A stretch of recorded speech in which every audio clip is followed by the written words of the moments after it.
एक ऐसी खबर है जनाबे वाला जिन्हें ना सिर्फ पाकिस्तान बल्कि पूरी दफाई दुनिया है ओदी तवज्जो आपदे वल कर ली है। एक नाम मुसलसल आलमी दफाई हलकियां विच, बैनुल अक़वामी मीडिया विच और अस्करी तज्जियाकारां दे मूहां दे उत्ते उन्हां दी गुफ्तगू दे विच मरकज बनिया होया है। वो नाम हैगा J-35 stealth fighter jet. Pakistan और चीन के दरमियान इस जदीद तरीन जंगी तैयारी के हवाले दे नाल आउण वालियां इतलात इन्हां ने खिते दे विच एक नई बहस छेड़ दी है।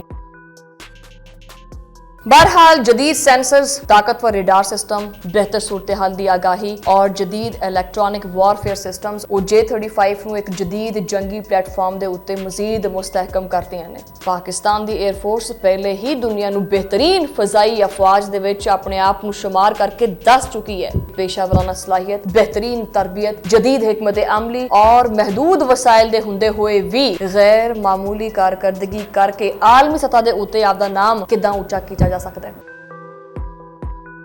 बिस्मिल्लाहिर्रहमानिर्रहीम, अस्सलाम वालेकुम। तुसी देख रहे हैं 360 डिजिटल पंजाबी और मैं हाँ तुहाडी मेज़बान शुमाइला नियाज। आज ना आप बड़े एक खास मुद्दे दे उत्ते गलबात करनी है और इस व्लॉग दे करके बड़ियां मिर्चां लगन आलियां ने भारत नूं, क्योंकि भारत ने अपने दिफाई बजट दे विच इजाफा तो बड़ा कीता है लेकिन खटिया की खे मिट्टी ते सुआ, ठीक है। और पाकिस्तान ने की खटिया, पाकिस्तान ने अपना वकार खटिया, पाकिस्तान ने आपदी इज्जत खटी है। इसी बारे अज दा व्लॉग शुरू करते हैं। बहरहाल एक ऐसी खबर है जनाबे वाला जिन्हें ना सिर्फ पाकिस्तान बल्कि पूरी जिहड़ी दफाई दुनिया है ओदी तवज्जो आपदे वल कर ली है। सो जनाबे वाला एक नाम मुसलसल आलमी दफाई हलकियां विच, बैनुल अक़वामी मीडिया विच और अस्करी तज्जियाकारां दे मूहां दे उत्ते उन्हां दी गुफ्तगू दे विच मरकज बनिया होया है। वो नाम हैगा J-35 stealth fighter jet. Pakistan और चीन के दरमियान इस जदीद तरीन जंगी तैयारी के हवाले दे नाल आउण वालियां इतलात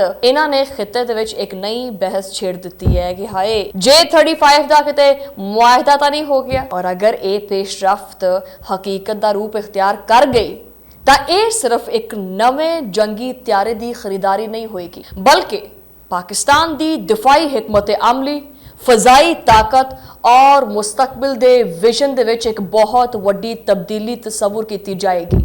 जिन्नी पाकिस्तानी साडी आवाम सुकून नाल सौंदी है ना, आराम सुकून छत्तां दे उत्ते, ये तां करके सौंदी है क्योंकि पाकिस्तान की फौज मुसलसल एक नवी चीज दे विच रहिंदी है। दुनिया बहरहाल तेजी दे नाल बदलदी पई है। अज जिहड़ी जंगां दी नौईयत है ना वो बिल्कुल बदल चुकी है। हुण सिर्फ जे फौजियां दी जिहड़ी तादाद है या टैंकां दी जिहड़ी गिनती है या साडे कोल किन्ने तोपखाने ने उन्हां दी ताकत या मुल्क दे विच अस्करी कुवत दा की म्यार है इहदे उत्ते नहीं है। अज जदीद टेक्नोलॉजी, मसनूई जहानत हो गई, सैटेलाइट सिस्टम हो गया, उहदी निगरानी हो गई और जिहड़ियां स्टील्थ सलाहियतां ने उहदी हो गई और इवन के होर दे नाल जिहड़ा साइबर वॉरफेयर है वो हो गया, जदीद फजाई ताकत हो गई। सारे अवामिल जिहड़े ने जो कि किसी भी मुल्क की हकीकी दफाई हैसियत का तयन करते हैं, ये सारियां चीज़ां मिल के उन्हें ताकतवर बनांदियां और जो ममालिक इन्हां सारियां चीज़ां दे विच अगे वध जांदे हैं मुस्तकबिल दी दुनिया उन्हां दे कंट्रोल दे विच हुंदी है। और पाकिस्तान जनाबे वाला इसी सारी चीज़ दे विच आंदा पिया कि आपदे दिफाई निज़ाम नूं भी मुसलसल जदीद बनाउण दी कोशिश करदा पिया।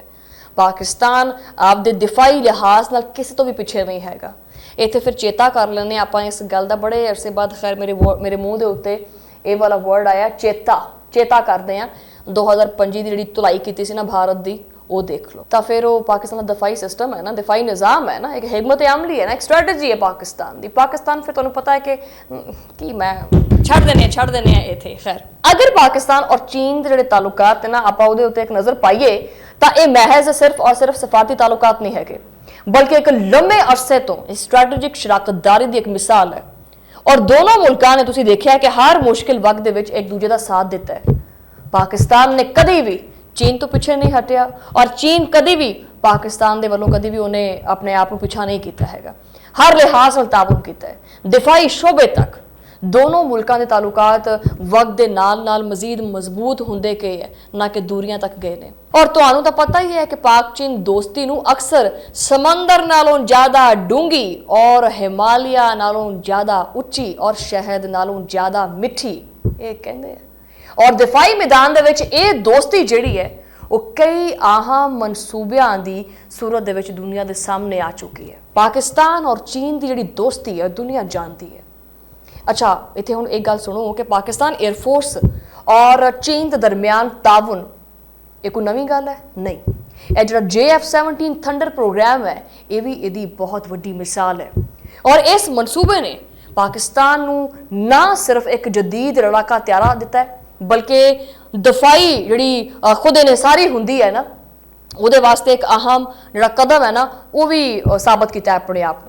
और इसी तरह मुख्तलिफ फ़िज़ाई निज़ाम जड़े ने जदीद रडार हो गए, वो सिस्टम हो गया, अस्करी टैक्नोलॉजी हो गई, इन्हां सारिया कई शोबियां दे विच पाकिस्तान जड़ा ना इन्हां जड़ा चीन हैगा इहदे नाल हमेशा काम करता रहा।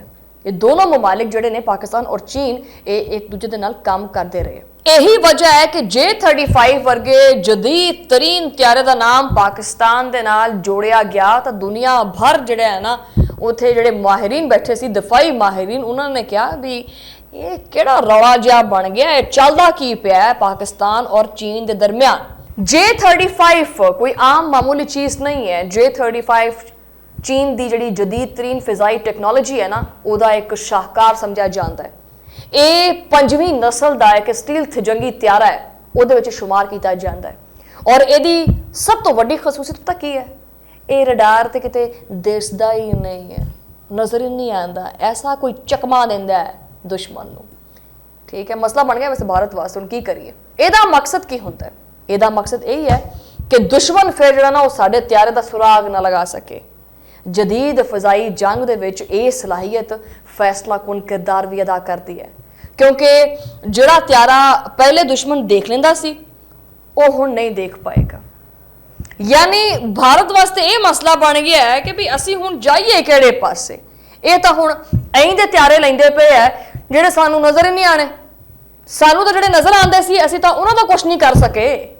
ਜਿਹੜੇ पाकिस्तान के त्यारे भारत नूं नज़र आंदे सी भारत उन्हां दा भी कख नहीं कर सकिया ते इहदा की करेगा। J-35 तो फिर यार छड़ ही देने आ। वैसे दिल मेरा बड़ा करता है करारियां क्रिस्पी जिहियां गल्लां करन नूं, लेकिन अनफॉर्चुनेटली नहीं कर सकते। थोड़े कहंदे ने जी कर्टसी करनी पैंदी है थोड़ा।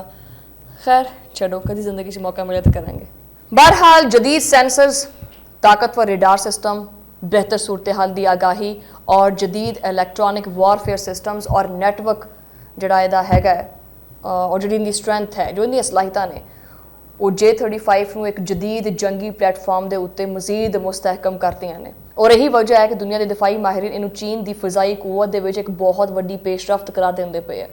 और पाकिस्तान दे कोले ये सलाहियत अगर पहुँच गई जो कि नेड़े तेड़े हैगी है कि पहुँच जाएगी तो पूरे खिते दे विच ताकत के तवाजुन के उत्ते बहुत सारे असरात मुरतब होंगे। पाकिस्तान की एयरफोर्स पहले ही दुनिया नूं बेहतरीन फजाई अफवाज दे विच अपने आप नूं शुमार करके दस चुकी है कि पेशावराना सलाहियत, बेहतरीन तरबियत, जदीद हिकमत अमली और महदूद वसाइल दे हुंदे हुए भी गैर मामूली कारकर्दगी करके आलमी सतह के उत्ते आपदा नाम किदां उच्चा किया जा सकता है। यही वजह है कि जो भी पाकिस्तान की फिजाई सलाहियत दे विच किसी वड्डे इजाफे की खबर सामने आती है तो दुनिया उन्होंने आम जी चीज़ नहीं समझती, उन्होंने बहुत संजीदगी दे नाल लैंदी है। बहरहाल पाकिस्तान का तो सिर्फ ये दफाई मुआहदा है जिन्दियां गल्लां बातां ये सामने आ रही ने, ये बहुत सारे दफाई मुआहदे होने हैं। और पाकिस्तान ने दफाई मैदान दे विच हमेशा काबिल जिक्र पेशरफ्त की है। जदीद ड्रोन्स, फ़िज़ाई निगरानी के निज़ाम और मिसाइल टैक्नोलॉजी, इलैक्ट्रॉनिक वारफेयर और मुकामी दफाई सनत की तरक्की ने पाकिस्तान की अस्करी सलाहियत को मजीद मजबूत किया है और हमेशा मजबूत करेगा। बहरहाल अज का व्लॉग आप करते हैं इत्थे खत्म। तो मुलाकात होगी अगले व्लॉग के उदों लई अल्लाह निगहबान।